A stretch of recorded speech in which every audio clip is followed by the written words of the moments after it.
Now that the 2021 NHL trade deadline has come and gone, we're going to analyze what's taken place and give you my opinions on who were the real winners and losers of the trade deadline this year. We'll jump into that coming up next.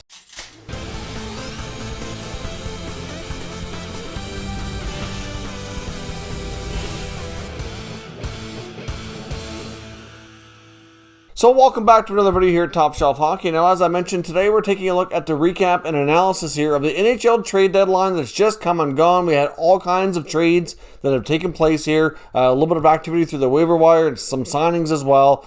So obviously some of these rosters have changed a decent amount since the last few days. So we're going to analyze now and give you my thoughts on who are the real winners and losers of the trade deadline. Of course, as always, want to know your thoughts and opinions too, so make sure you leave some comments on what you think of the team's activities that we've seen here. Now, of course, if I mention your team as a loser, please do not be offended. It just means that I feel they didn't do enough or they didn't make the right deals or whatever, and I'll explain my thoughts here as we go. So let's first take a look at some of the teams I felt were deadline winners. First up, we've got the Boston Bruins. I'm classifying the Bruins here as being one of the winners of the deadline. Now, I know a lot of people are kind of down on Taylor Hall, but here's my thoughts on why I'm classifying them as a winner. For starters, they didn't give up a lot to get Taylor Hall. They kind of had Buffalo at their mercy here. They gave up Anders Bjork and a second-round pick. The Florida Panthers gave up more for Sam Bennett. Taylor Hall, yes, he wasn't having a great year. Since he won the Hart Trophy, things have not gone overly well for him. But he did not forget how to play hockey. I still think he can be a good scorer. He said himself in a post-trade interview that he doesn't want to be the guy when he's looked upon as being basically too high in the lineup.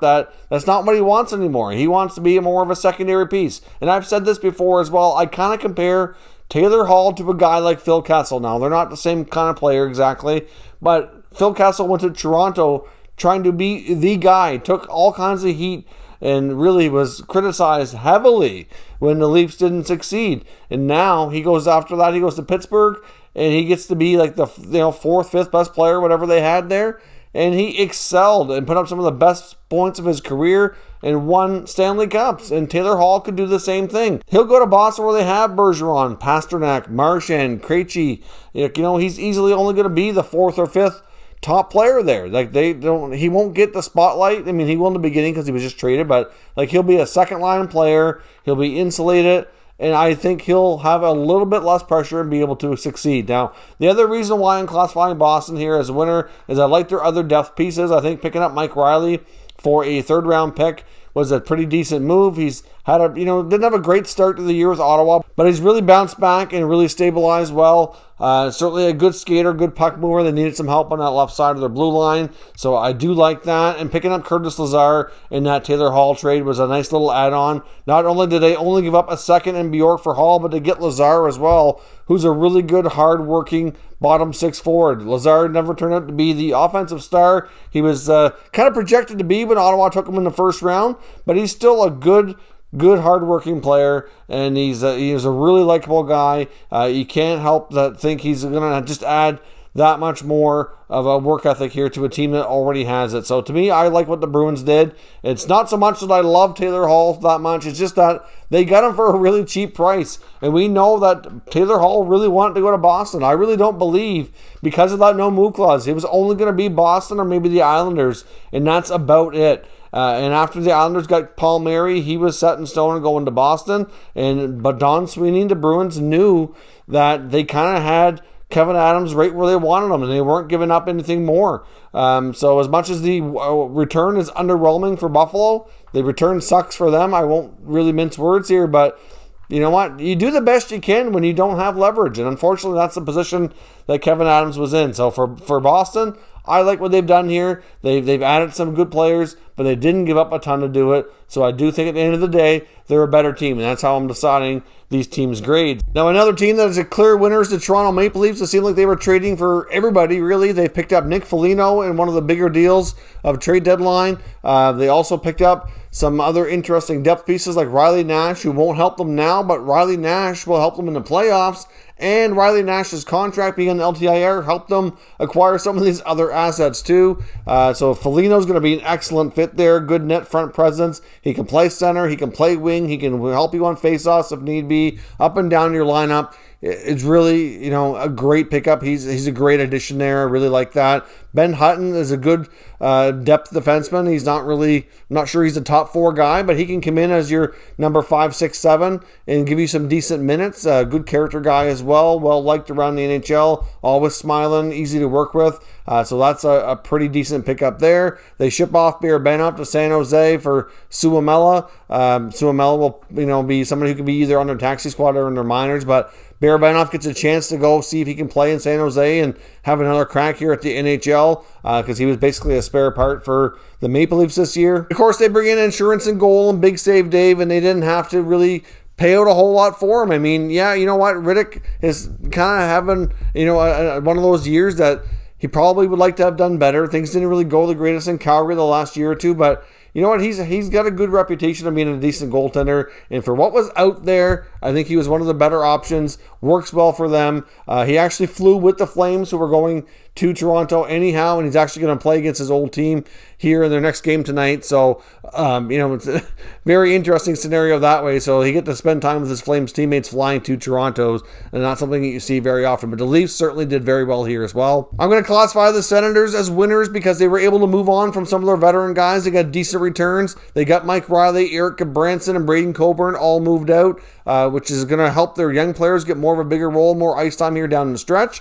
And they got some decent picks as well. So not a huge winner, but still the fact was they brought in some vets at the beginning of the year to help their young guys, insulate them, get some playing time, be some guys that the younger guys can learn from, and then they're going to move them on for some picks. Now, they couldn't get everybody moved. They weren't able to move Anisimov. And, of course, Derek Stepan was out for the year with an injury, but pretty well everybody else that they've picked up here was able to go. Ryan Dzingel wasn't moved. It sounds like they want to sign him and keep him around, but I also don't think there was a ton of interest in him. He seems to do well in Ottawa, but doesn't seem to do well when he's played elsewhere, so I don't think there was a ton of interest in Dzingel anyhow. We're also classifying the Montreal Canadiens as winners here at the deadline. I think Marc Bergevin did an excellent job. Didn't really do anything too crazy. Added Eric Staal as a veteran center, who can certainly help those young guys, and Suzuki and Kakaniemi here through the playoffs. Very valuable, experienced veteran there, of course. So I like the Staal pickup. They didn't give up too much. A couple of mid-round picks. They add some depth on defense like John Merrill and Eric Gustafsson as well. Gustafsson's not really going to give you a whole lot, but he can give you some extra offense if your other blue liners can't. He can be more of a power play specialist, whereas, a guy like Merrill should be able to be a steady third pair defenseman.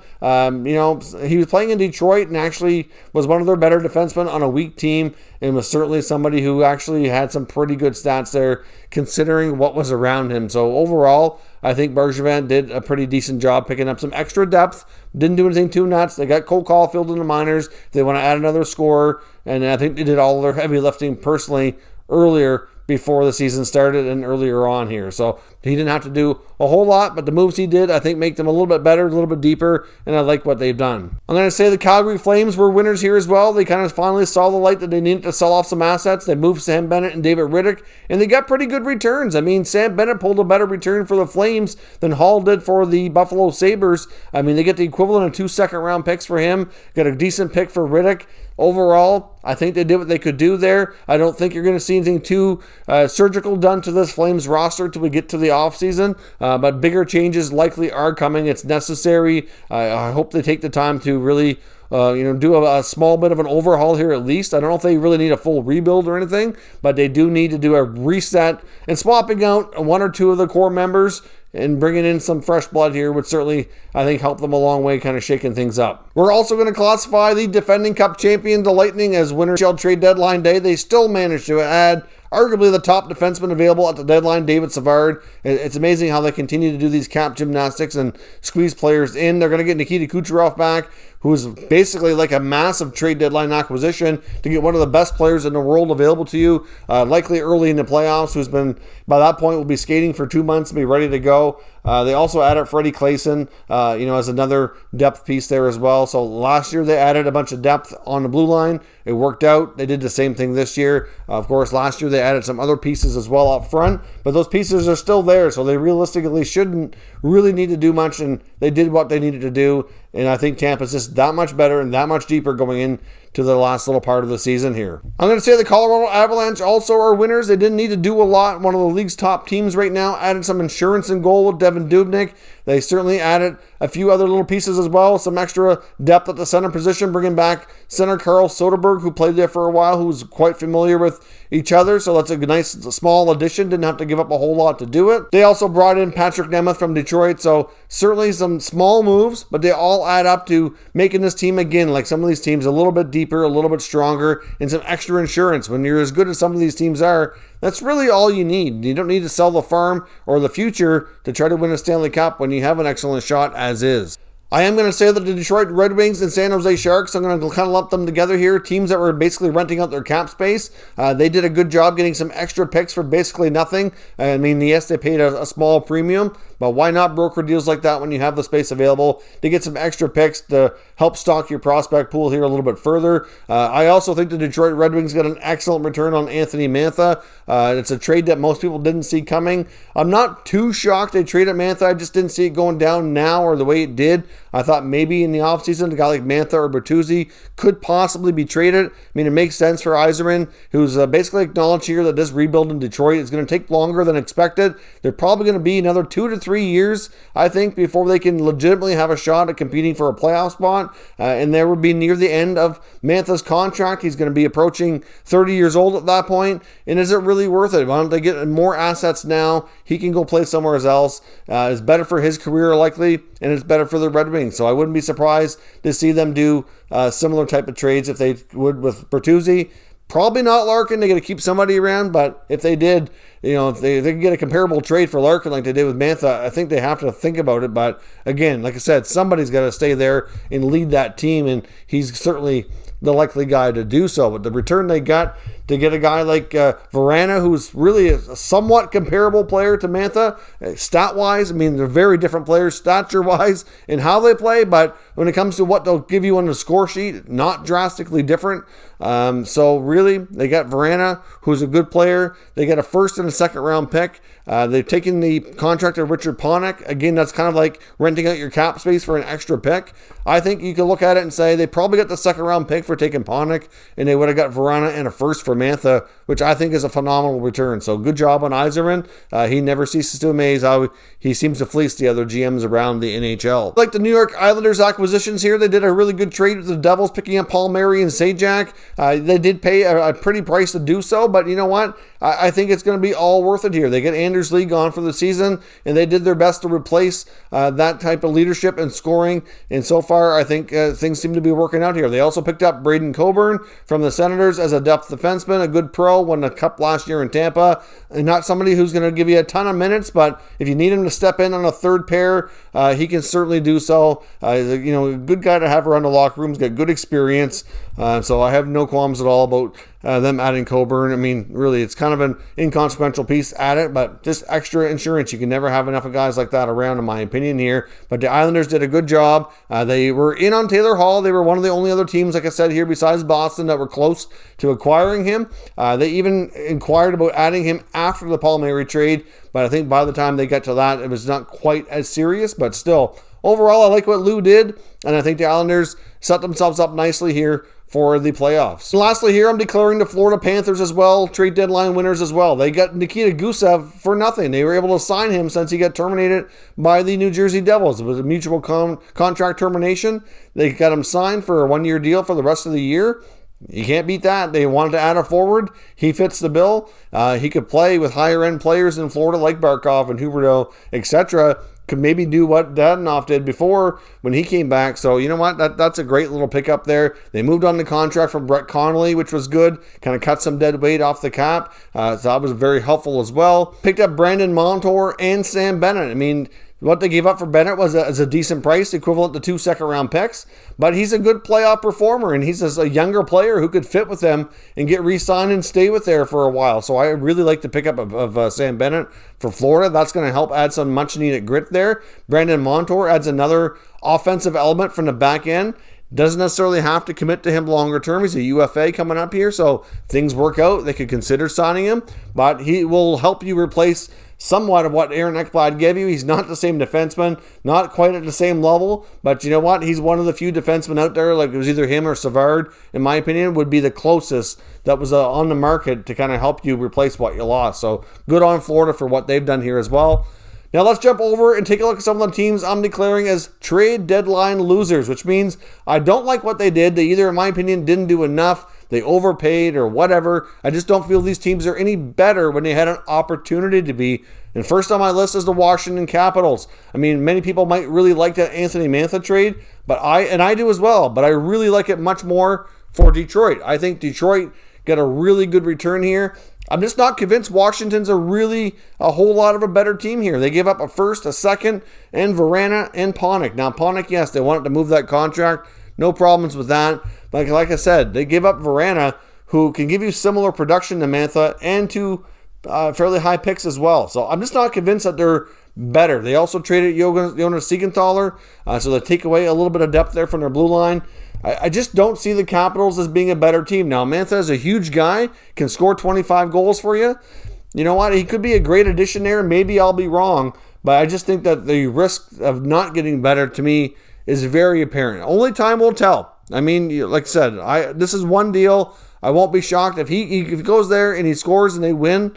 Obviously, all will be good. But I'm just, for the price they paid, I think it's going to be really hard for him to live up to expectations. So I just don't see the Caps as being a better team. I'm classifying the Carolina Hurricanes as losers at the deadline. I think they had an opportunity to do more. I really, really like Carolina. They're a really solid team, one of the top teams in the league, and I think they had an opportunity to kind of add a little bit more here. They kind of put them over the top and be increasing their odds. They saw a lot of teams around them make more moves, and they didn't really do a whole lot here. They added Hayden Fleury to their trade bait board, which we knew was likely coming. They finally moved on from Hayden Fleury, goes to Anaheim. Well, he'll get more of an opportunity, but they really didn't add. They kind of more subtracted here, which is kind of bizarre. I mean, obviously they didn't want to give up a whole lot for the future, which I get, but in the position they're in, I think they could have went in more for it. I just would have liked to have seen them do more. I'm also going to say the same thing about the Winnipeg Jets. They add Jordy Ben, and I have no problem with adding Jordy Ben, but they should have added another defenseman that's at a higher level as well.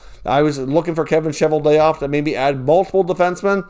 I would have tried to get ahead of the deal that Tampa did, and even if you have to overpay a bit to get a guy like David Savard, the Jets are a really good team. They got one of the best goalies in the world right now. Their offense and the forward group is tremendous. They just need some more help on the blue line to really be more of a legit contender, and they're just not quite there yet. So I really would have liked to have seen them go out and do more in that regard. Now, I understand some of these cases, the price tags were just too high, or they didn't want to part with too much of the future, and I get all that. I'm not giving these GMs too hard of a time here. I'm just saying that what I feel the teams really needed to do, that the opportunity was there, and they didn't take it. I'm also going to say the Vancouver Canucks were not deadline winners. They're losers today as well. The Canucks didn't really do a whole lot. They traded Adam Gaudette. They returned for Matthew Highmore. You know, there always seems to be selling low-one players is a general consensus that you keep hearing here from Vancouver media, and I have to say they're right. You know, they probably saw within the last year that Gaudette probably wasn't going to be a fit there long-term, and they could have traded him off before his value was as low as it was. So, you know, not great asset management. The same as we saw last year in free agency. They need to get better at managing their assets here, and I think they could have had more of an opportunity to move some other guys as well. Brandon Sutter is a prime guy as well. Could have been moved, it wasn't. I just think Jim Benning could have done more to help kind of shut off a little bit of salary and pick up a little bit more here for the future, or at least just, you know, kind of get out from a few things here, and they didn't take that chance. The Edmonton Oilers also on my losers list today. The Oilers are a good team. I would really have liked to see them add something else to the forward group for more secondary scoring, or a third-line center, something to that effect, and they didn't do it. They only added a little bit of help on the blue line. Dmitry Kulikov is not really the defenseman he used to be. I'm not really sure he was the best fit, but I guess we'll see. I mean, it should help Chris Russell maybe play a little lower in the lineup. But, you know, with all that was out there, I think the Oilers had more options. And I understand Ken Holland didn't want to move a first-round pick, and I don't entirely blame him. But the 2021 draft might be the year to move that pick if it really is going to push the needle on where you're at. And I just was a little bit disappointed that the Oilers weren't able to do more to kind of upgrade things, because without more secondary scoring, as much as they're a good regular season team, I'm just not convinced they can win in the playoffs without more help.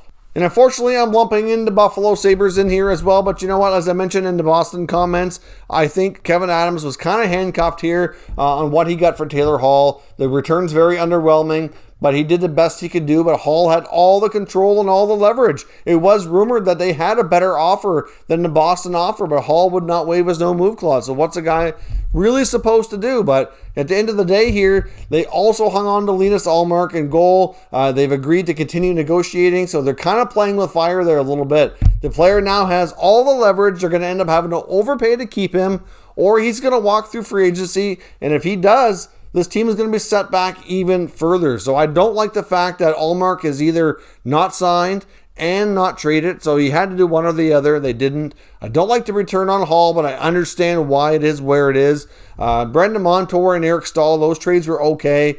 Overall, I think they got decent returns, but it's just really not good that they paid a first-round pick to get Montour. They got a third-round pick back.